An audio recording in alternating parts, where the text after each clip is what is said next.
Pozdravljeni v podkastu Od genov do zvezd. Moje ime je Sašo Dolenc in pripovedoval vam bom zanimive zgodbe iz sveta znanosti.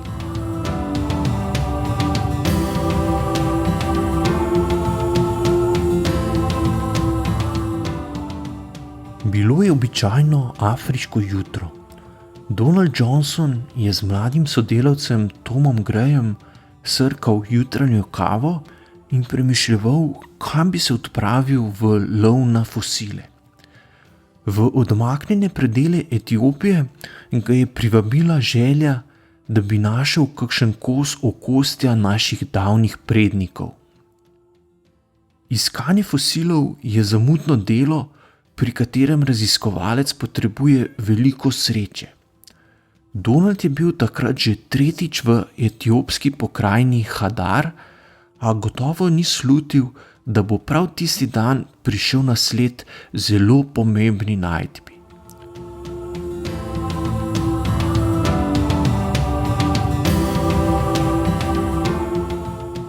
Za to področje Etiopije je značilno, da fosili ležijo kar na površini zemlje. Hadar je namreč središče puščave Afar, kjer je bilo nekoč jezero, v katerem so se nabirale najrazličnejše usedline. Te so zdaj, ko se je jezero izsušilo, prišle na površje in pričajo o dogajanju v teh krajih pred več milijoni let.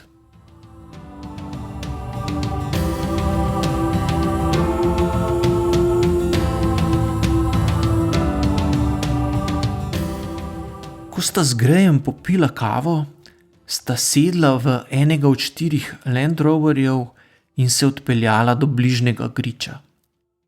Takrat je afriško sonce že močno pripekalo in tudi v zraku ni bilo več čutiti jutranje svežine.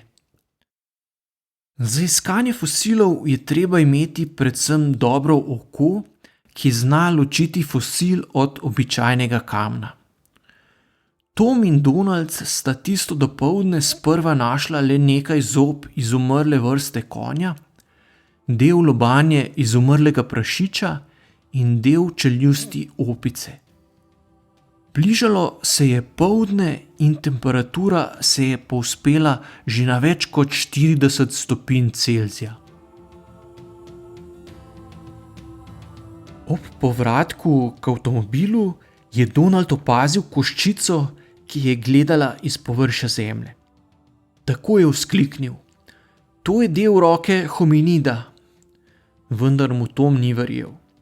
Ne more biti, je premajhna. Verjetno gre za katero od opic. Kmalu zatem sta opazila še del lobanje, nekaj vretenc in del medenice, zato jima je bilo hitro jasno, da sta odkrila nekaj zelo pomembnega. Še nikoli dotlej znanstvenikom ni uspelo najti toliko ohranjenih delov enega samega pračloveka takšne starosti. Ko sta odkrila še ostanke reber, sta kljub temperaturi krepko čez 40 stopinj skakala od veselja.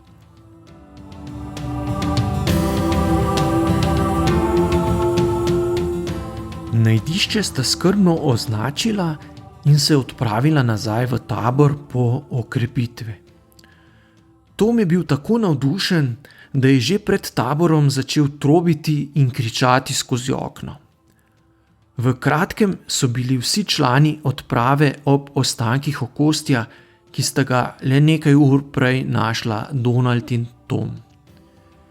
Naslednje 3 tedne so pazljivo prekopavali delček za delčkom okolice in iskali čim več ostankov, iz katerih bi lahko sestavili okostje.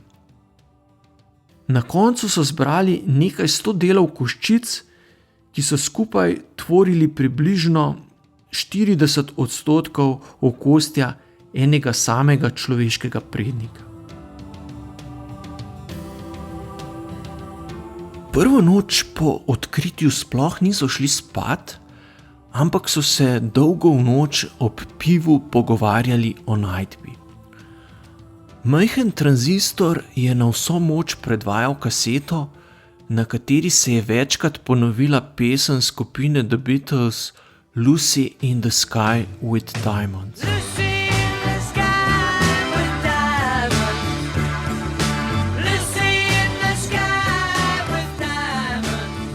Nekje sredi noči je fosil tako spontano dobil ime Lucy in pod tem imenom ga poznamo vse od takrat. A kdo je bilo to bitje, ki so ga izkopali? Lucy je bila visoka le dober meter, tehtala pa je nekaj manj kot 30 kilogramov. Iz oblike njene medenice so znanstveniki lahko z gotovostjo potrdili, da je hodila po 2 nogah. S starostjo 3,2 milijona let je bila tako najstarejši ohranjeni primerek človeškega prednika, ki je že hodil vzravnano. Do odkritja ostankov Lucy so bili znanstveniki prepričani, da so se naši davni predniki odločili za hojo po 2 nogah, ker so postali pametnejši in tako ugotovili, da je sprostitev rok koristna domislica. Z rokami so lahko tudi med hojo počeli uporabne reči, česar opice ne morejo. Lucy je to teorijo ovrgla, saj je hodila po 2 nogah, hkrati pa njena glava ni bila dosti večja od šimpanzije. Kot se kaže, so naši predniki začeli hoditi vzravnano prej, preden so razvili velike možgane in ugotovili, da je bila to dobra ideja. Primerjava porabe energije za hojo med šimpanzi in ljudmi je pokazala, da porabimo ljudje z vzravnano hojo za isto opravilo 4-krat manj energije kot šimpanzi. To je bila gotovo pomembna pridobitev, ki je med drugim omogočila, da so lahko naši možgani postali večji porabniki energije.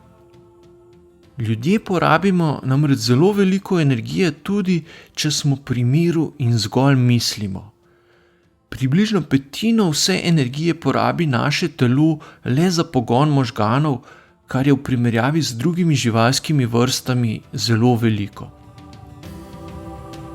Za servisiranje možganov z energijo potrebujemo ljudje primerno hrano, ki je po možnosti skuhana ali spečena, da jo lažje prebavimo in tako vsrkamo več hranljivih snovi, kot bi jih, če bi jo zaužili surovo.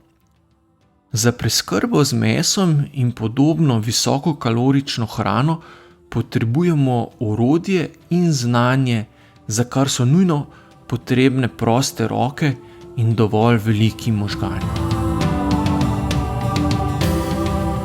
To je bil podcast Od genov do zvezd. Moje ime je Sašo Dolenc in z novo zgodbo se vam oglasim že kmalu.